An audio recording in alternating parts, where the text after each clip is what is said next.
안녕하세요. 매일경제TV 김용학 기자입니다. 내년 3월 9일 제20대 대통령 선거가 치러집니다. 앞으로 5년간 대한민국을 이끌 대통령을 뽑는 선거가 이제 3개월도 채 남지 않았습니다. 후보들의 정치 철학과 정책을 하나하나 꼼꼼하게 따져봐야 할 시점입니다. 그래서 이번 주부터는 특별히 대한민국을 이끌 가능성이 큰 후보들의 경제 정책에 대한 이야기를 들어보는 자리를 마련했습니다. 먼저 오늘은 더불어민주당 이재명 후보의 깐부라고 불리는 분입니다. 이재명의 깐부 김남국 민주당 의원님 모셨습니다. 의원님 안녕하세요. 네, 안녕하세요. 현재 이재명 선대위에서 온라인 소통 단장을 맡고 계시잖아요. 네. 근데 제가 방금 설명드린 것처럼 요즘에는 이재명의 깐부라는 별명으로 좀 더 많이 불리시는 것 같은데 요즘에 이렇게 불리고 있는 별명은 어떻게 좀 어떤 배경에서 좀 이게 만들어진 건가요? 깐부라고 불러주신 건 좀 너무 과한 호칭인 것 같고요. 아무래도 경선 캠프에서 수행실장을 맡아서 경선 기간 내내 이제 후보자와 붙어 다니다 보니까 이제 많은 지지자들과 국민께서 그렇게 인식을 하시는 것 같은데요. 깐부라는 말은 감히 제가 부를 수 없는 호칭 같습니다. 깐부는 네. 보통 요즘에 왜 그 이제 깐부가 이슈가 됐던 게 그 오징어 게임에서 이슈가 되면서 그 다 같이 나누는 거잖아요. 깐부 뭐 나눈다기보다는 그 정치적 동지라고 말씀을 드리고 싶은데요. 이제 동지라고 하는 게 그런 거잖아요. 비가 오면 함께 비를 맞아주고 우산을 함께 쓰고 또 어려울 때 힘들 때 같이 하는 것 그런 것들이 이제 동지가 아닌가 생각이 드는데요. 정치적 여러 가지 가치와 이념과 이상향, 비전 이런 것들을 공유하고 있기 때문에 함께하는 정치의 어떤 동반자, 동지 이렇게 말할 수 있을 것 같습니다. 아무래도 정치적인 비전이라든가 어떤 가치관이라든가 철학이라든가 이런 것들을 다 공유하고 있으시기 때문에 그래서 오늘 그 이재명 후보의 뭐 경제 정책이라든가 그리고 이재명 후보가 가지고 있는 어떤 생각들에 대해서 또 자세히 말씀을 해주실 수 있는 분이라고 생각이 되는데 저희 방송을 보는 그 시청자들은 대부분 뭐 주식 투자라든가 뭐 가상화폐, 재테크 이런 것들에 관심이 있는 분들이 많이 시청을 해주시거든요. 예. 그렇다 보니까 최근에도 뭐 이슈가 많이 되고 있지만 가상화폐에 대한 이야기를 좀 먼저 해보고 싶은데 이번 정부에서는 가상화폐에 대한 이 부정적인 인식이 좀 많이 강했잖아요. 네. 뭐 누구 뭐 박상기의 난, 뭐 은성수의 난 이런 표현도 있었고 잘못된 길로 가면 어른들이 바로 잡아줘야 된다. 뭐 가상화폐라는 길이니까 잘못된 길이라고 표현을 해주시는 뭐 금융당국의 수장도 계셨고 했는데. 그 이재명 후보님의 그 가상화폐에 대한 생각은 좀 다르신 것 같더라고요. 이재명 후보 같은 경우에는 기본적으로 좀 시장주의자 그리고 실용주의적인 어떤 생각과 사고를 가지고 있는 경향이 있기 때문에 가상화폐를 좀 바라보는 시각이나 이런 것들도 좀 현실에 맞춰서 좀 판단을 하는 것 같습니다. 지금 이제 뭐 가상자산에 대해서 여러 주장이 엇갈리고 있고 또 사실 이런 어떤 주장과 평가들이 뭐 지금 이 시점에서 하는 평가와 한 3, 4년 전, 4, 5년 전에 하는 평가가 좀 달랐다라고 생각이 되는데요. 저도 이제 어릴 때부터 제가 기숙사 사감을 했었는데 기숙사 사감을 할 때 있던 제자가 추천을 해줘가지고 이더리움 거의 뭐 12만 원일 때 사셨어요? 네, 샀다가 망하는 줄 알았습니다. 그때는 변동폭이 막 80% 이더리움도 80% 90%여가지고 한 30 몇만 원에 사가지고 8만 원까지 떨어져가지고 엉엉 울었던 적이 있는데 이제 과거의 어떤 가상화폐의 시장과 지금 5년이 흐른 어떤 가상화폐 시장은 너무 달라진 것 같아요. 그래서 아마 그런 어떤 인식과 평가도 국민들도 달라졌듯이 정부의 주체, 국정 운영하는 주체도 다르다고 생각이 들고요. 특히나 이제 이재명 후보 같은 경우에는 아까 말씀드린 대로 실용주의고 그냥 이제 말만 그냥 실용주의가 아니라 주식이라든지 이런 부분에 직접 투자를 했다가 큰 손실을 본 경험도 있어서 아마 가상화폐나 이런 어떤 거래소 이런 시장에 대해서 조금 더 긍정적으로 보고 또 산업적인 측면에서 바라보고 있는 것 같습니다. 그럼 이 산업을 그러니까 긍정적으로 보시는 차원을 떠나서 이 산업을 좀 키우고 육성하겠다는 그런 계획도 좀 있으신 건가요? 아직 저희가 정책이나 공약 측면에서 가상화폐 시장을 키우거나 뭐 이렇게 하는 것은 뭐 논의 중에 있고 공약이 만들어진 것은 없고요. 다만 지금 가상화폐 자산과 관련되어서 세금을 유예하는 문제는 이재명 후보가 먼저 적극적으로 발언을 해서 끌고 나갔습니다. 가상화폐라고 하는 것을 법적으로 어떻게 규정하느냐에 따라서 과세율이 달라지는 문제가 있는데 정부 당국에서는 이 가상화폐를 어떤 금융자산이나 이런 걸로 인정하지 않고 그냥 물건처럼 그냥 양도했을 때 발생하는 그 차익에 대한 어떤 세금을 물린다고 해서 국민들이 받아들이는 이 인식과 가상화폐를 실제 거래하고 투자하는 사람들, 특히나 이제 2030 세대와 이제 좀 인식차가 발생을 했다라고 생각이 되는데요. 이재명 후보 같은 경우에는 과세를 한다고 하더라도 이 가상화폐에 대한 법적인 평가를 먼저 규정하고 가는 게 맞다. 그리고 이제 특히나 뭐 잘 가상화폐에 투자하신 분들은 알겠지만 가상화폐에 대해서 세금을 물리려고 한다면 과세를 하려고 하면 사실은 그러한 어떤 과세를 할 수 있는 시스템적인 기반이 마련이 되어야 됩니다. 그런데 지금 현재 국내에서는 어느 정도 예컨대 특정한 어떤 계좌, 연결 계좌가 정해져 있고 실명과 관련된 정보를 다 확인하고 있기 때문에 그게 가능하지만 해외에서 거래한 것에 대한 과세를 하기 어렵다라는 부분이 네. 있어서 이런 부분도 해결이 돼야지 우리 헌법에서 정하고 있는 공정과세, 공평과세가 가능할 거라고 생각됩니다. 그러면 말씀 주신 것처럼 이렇게 과세의 대상이 되는 가상화폐를 먼저 정의를 하고 그 정의가 끝난 다음에 과세 대상을 정확하게 국세청이라든가 이런 곳들에서 정확하게 대상을 명시할 수 있을 때 이제 과세가 될 텐데 그게 내년 1년 정도면 또 될까요? 아니면 또 유예가 필요한 상황일까요? 1년 정도면 충분히 가능하다라고 생각이 되고요. 이제 뭐 정무위나 이런 곳에서 좀 논의를 또 하겠지만 지금 이제 가장 이제 큰 차이가 있는 것이 이제 가상화폐를 금융자산 소득으로 볼 것이냐 아니면은 그냥 양도 차익, 기타 소득으로 볼 것이냐 이런 차이가 있는 것 같습니다. 그래서 이제 지금 현재 정무위에서 처음에 법안이 통과됐던 것은 그냥 이제 기타 소득으로 봐가지고 과세 공제라고 하죠. 과세 공제를 250만 원까지만 인정을 해주다 보니까 주식에 대해서 5천만 원까지 공제하던 것과 너무나 이렇게 차이가 나다 보니 많은 국민들이 좀 반발했고 또 그리고 이런 어떤 투자를 하는 것이 2030 세대인데 네. 2030 세대들 사실은 거의 뭐 투자 이렇게 운영하는 금액 자체가 크지가 않잖아요. 그렇죠. 네. 많아야 아마 몇 천만 원 정도일 건데 네. 그러한 부분에 대해서 이제 과세 공제액이 너무 적다 보니까 주식과 불평등하다라고 많이 지적을 좀 했던 것 같습니다. 어떤 소득으로 보는지에 따라서 또 금융 자산으로 만약에 판단을 하게 되면 그에 맞는 금융 소비자 보호와 걸맞는 그 투자자들 보호가 또 필요할 테니까 예. 그런 부분들도 같이 논의를 좀 해주셔야 되겠네요. 네, 그래서 지금 정무위에서 그리고 저희 캠프에서도 같이 논의를 하고 있는데요. 결국에는 그 주식 시장도 마찬가지로 투자자가 안전하게 투자를 하고 또 그리고 시장 교란하는 행위가 있으면 안 되거든요. 소위 말하는 주가 조작 이런 것들이 있으면 거기에 투자하는 개인 투자자들이 가장 많은 피해를 보기 때문에 가상화폐 시장에서의 이런 어떤 시장의 안정성이나 공정성을 만드는 그런 규제도 굉장히 중요하다라고 생각이 됩니다. 지금 현재 같은 경우에는 가상화폐에서 세력들의 놀이터다라고 이야기를 하면서 막 뭐 하루에도 그냥 뭐 하루가 아니라 잠깐 사이에도 막 수십 배 뭐 이렇게 뛰는 급등하는 그런 종목들이 있는데 그러한 어떤 시세 조정 행위에 대해서 처벌할 수 있는 법적 근거도 마련하는 것이 검토 중에 있습니다. 이재명 후보도 이제 주식 투자 경험이 있다고 네. 여러 차례 이제 방송과 강연에서 이야기를 했었는데요. 네. 거의 뭐 전세금 빼고는 다 날렸다고. 아 그래요? 네. 심지어는 뭐 선물까지 투자를 하셨다고 하니까 아마 그 주식 투자나 아마 가상화폐나 이런 걸로 손실을 보신 분들과 그 경험을 같이 하고 계시지 않을까라는 생각이 드는데요. 아니 근데 네. 맞아요. 후보님도 보니까 이재명 후보님도 그 선물 투자를 좀 하셨다고 들었는데 그거는 성적표가 좀 어떠셨어요? 완전히 쫄딱 망했다고. 그 본인한테는 투자 금액 손실인데 네. 아내분한테는 네. 사모님께는 이게 피해 금액이라고. 당했다. 당했기 때문에 피해 금액인데 아. 사모님께서 그 피해 금액을 아직도 모르고 계신다라고 피해 하시더라고요. 예. 다음에 언제 기회가 되면 저희가 후보님을 한번 모셔가지고 그 피해 금액을 한번 오픈할 수 있는 걸로 좀 한번 해보겠습니다.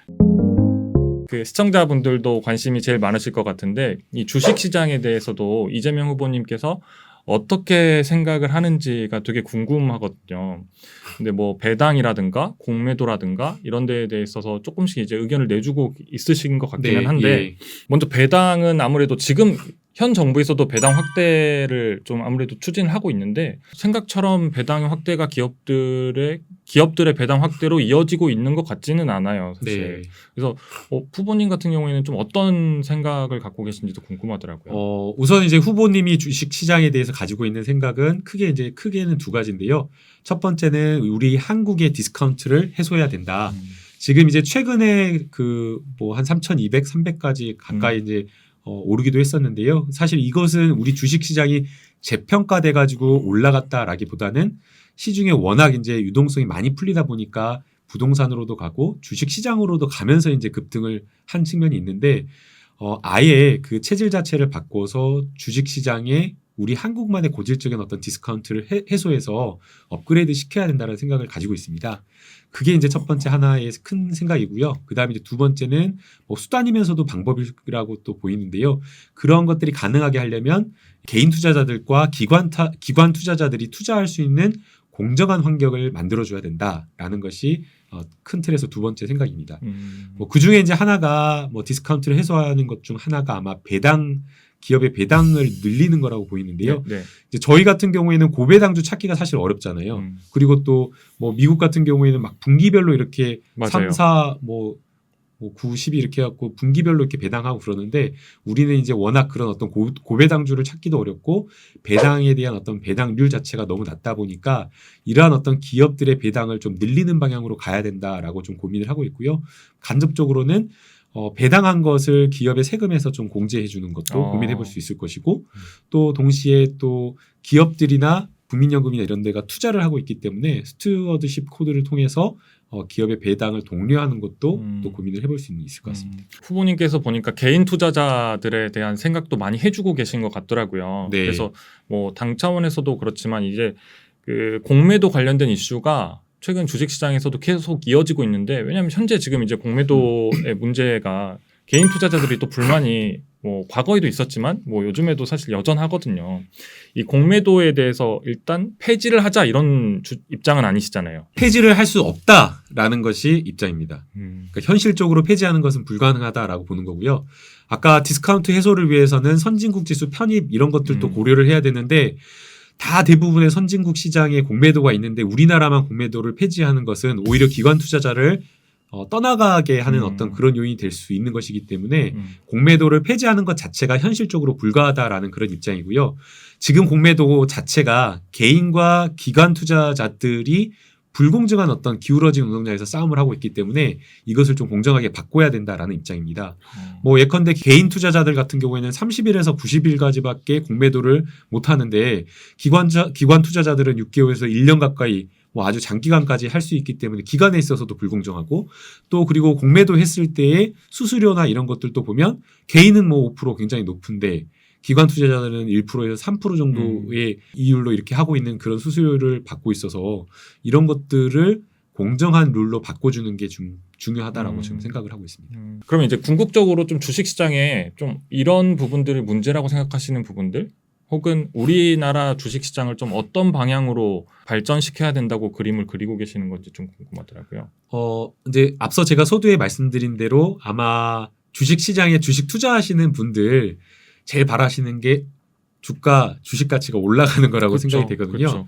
네, 그래서 전체적으로 저희 종합주가 지수가 올라가면 그러면 개별 어떤 좋은 우량주들 기업들의 주가도 같이 따라서 올라가는 것이라서 주식시장이 제대로 어떤 한국의 주식시장이 제대로 평가받는 어떤 시장 환경을 만들어주는 게 제일 우선이라고 생각이 됩니다.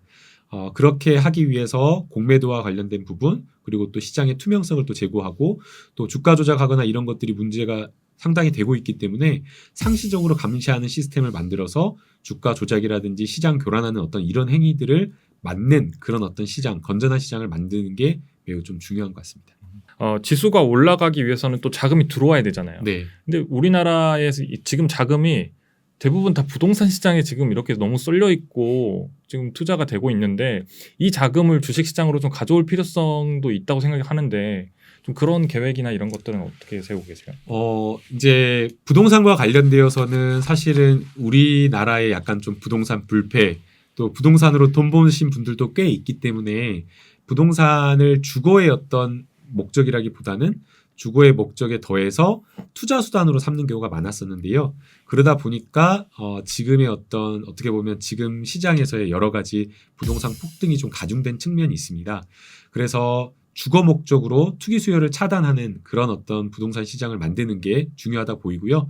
그리고 이제 이런 어떤 투기 수요를 주식 시장으로 조금 유인할 수 있는 여러 가지 방법들도 고민을 해야 된다고 보입니다. 뭐 그렇게 하기 위해서는 뭐 과세공제를 좀 높이는 것도 금융자산 소득에 대한 과세공제액을 높이는 것도 고민해 볼 수가 있고요.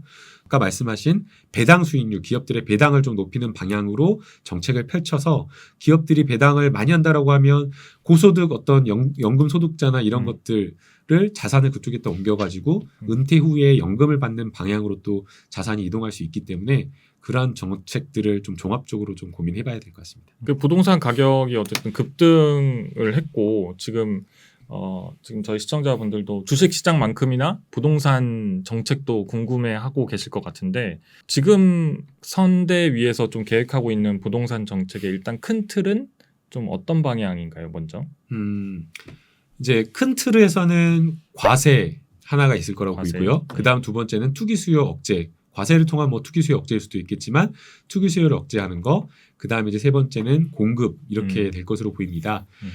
부동산 정책과 관련되어서는 저희가 너무 이제 좀 실패하고 좀 실기한 측면이 있어서 국민 여러분께 정말 송구한 측면이 있고요.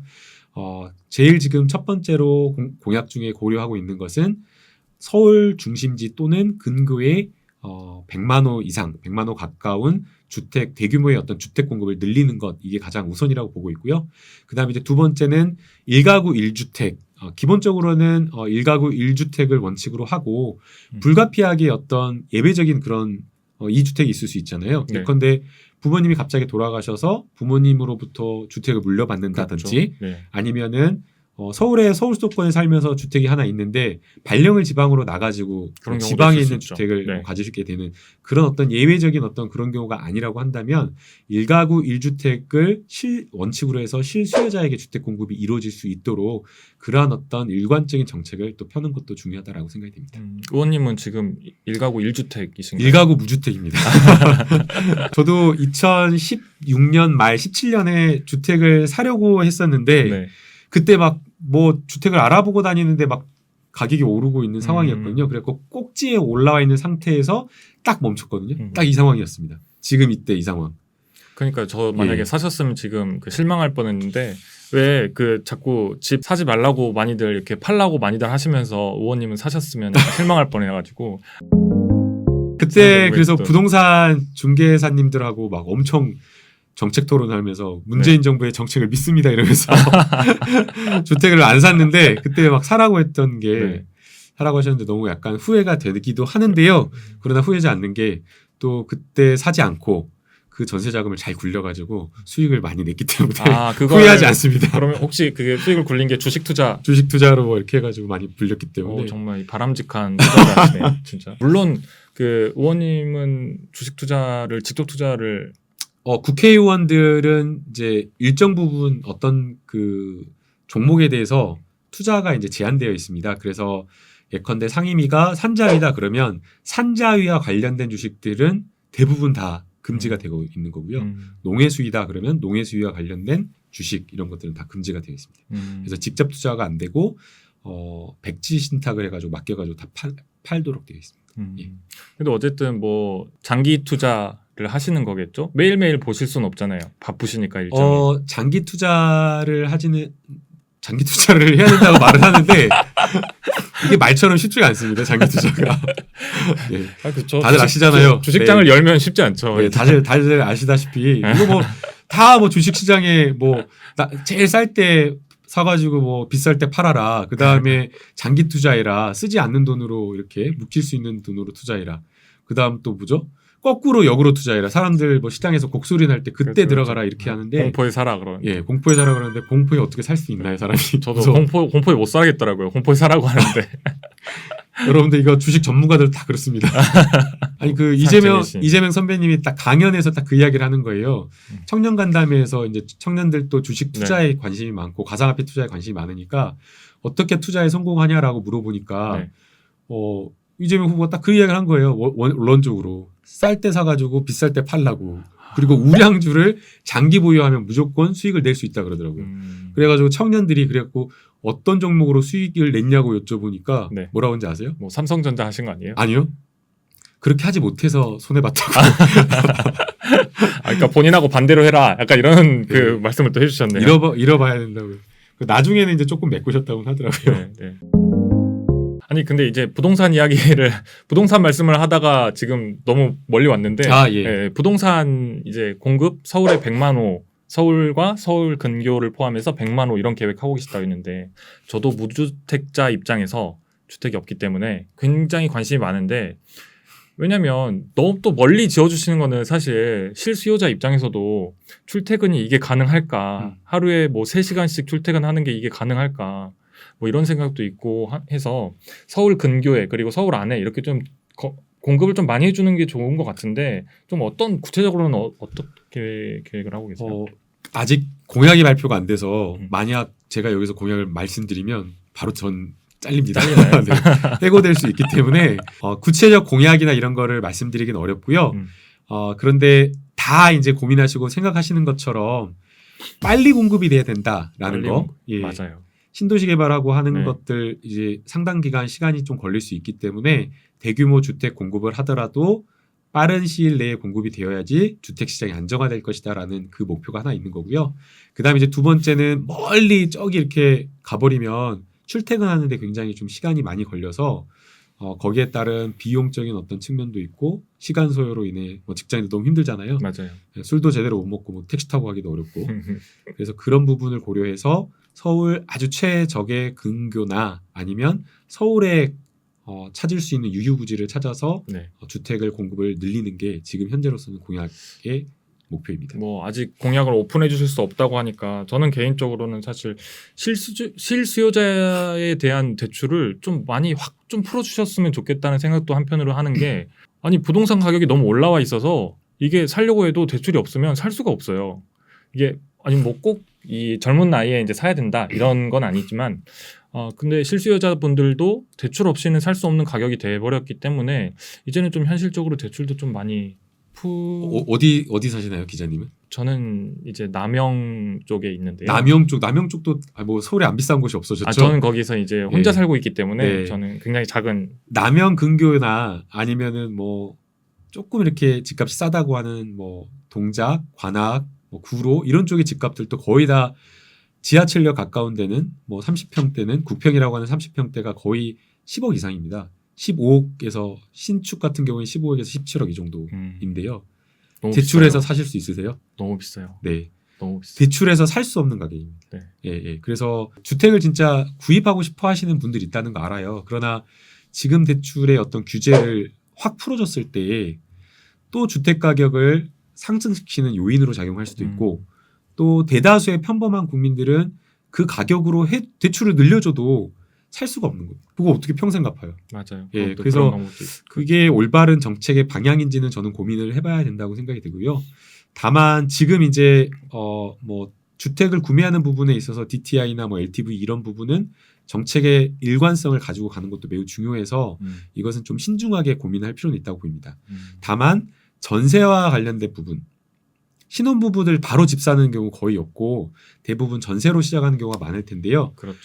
1인 가구도 마찬가지고요. 그래서 이런 부분에 있어서 똑같이 일률적으로 대출을 규제해버리면 가계의 어떤 주택이나 이런 부분에 있어서 가계부채를 줄이는 데의 어떤 정책 목표는 달성하겠지만 실제 실수요자들이 너무 피해를 보기 때문에 이런 부분은 즉각적으로 실수요자 중심의 정책을 피는 게 맞다라고 생각이 됩니다.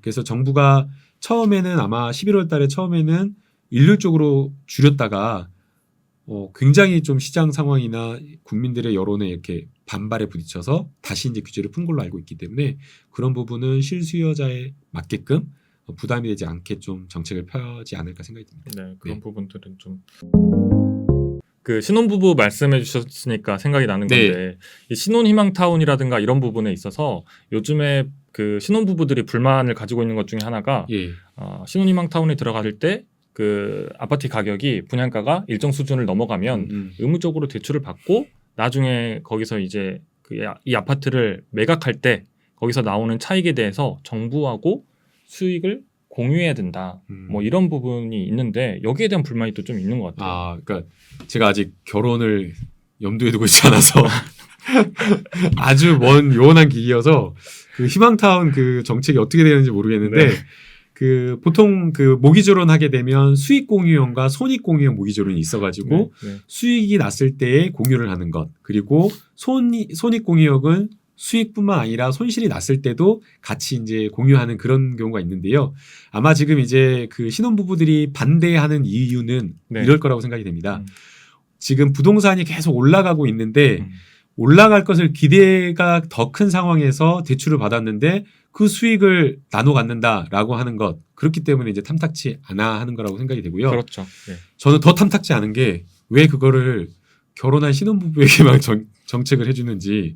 아니 의원님도 그러니까 결혼을 하세요. 결혼을 아니 1인 가구가 지금 40%를 넘어가고 있습니다. 그래서 1인 가구를 위한 그 부동산 정책, 주거 정책 매우 중요하고 맞아요. 필요하다고 생각이 됩니다. 저도 1인 가구이기 예. 때문에 저도 강력하게 그런 정책들이 좀 맞습니다. 있었으면 좋겠습니다. 더군다나 계속 1인 가구로 살 가능성도 지금 매우 높기 때문에 이렇게 신혼부부를 우대하는 정책이 굉장히 좀 이렇게 요즘에 그 뭐지? 뭐 방송 중에 나는 솔로 이런 거 좀 유명하던데 여기 그 저희도 섭외 이렇게 해가지고 솔로 의원 특집 이렇게 좀 출연 한번 이렇게 하시면 좋을 텐데. 네, 그래서 저출산에 대한 책임을 통감하고 있습니다. 의원님 오늘 예. 그 여기까지 와주셨는데 저희 또 시청자분들께 뭐 말씀하시고 싶은 거 있으시면 마지막으로 좀 한마디만 부탁드릴게요. 이제 뭐 정치 그리고 국회의 역할 뭐 많이 있을 거라고 생각이 되는데요. 뭐 사회의 어떤 갈등을 통합시키는 것도 정치의 역할이고 또 여러 가지 사회적 자원을 조정하는 역할도 정치, 국회의 역할이라고 생각이 됩니다. 그리고 이제 무엇보다 더 중요한 것은 먹고 사는 문제. 사람이 살 때 편안한 어떤 그런 안정된 삶을 살 수 있도록 먹고 사는 문제를 해결하는 것이 제일 중요하다라고 생각이 되고요. 그래서 민생을 챙기면서 또 지역을 발전시키는 그런 어떤 정치인이 될 수 있도록 저도 함께 열심히 하겠습니다. 감사합니다. 네, 오늘은 일단 여기까지만 말씀을 듣기로 하겠습니다. 그리고 나중에 추후에 기회가 된다면 또 이재명 후보님을 직접 한번 모시고 더 자세한 내용을 시청자분들께 전달드릴 수 있도록 하겠습니다. 네, 오늘 말씀 감사합니다. 네. 네, 감사합니다.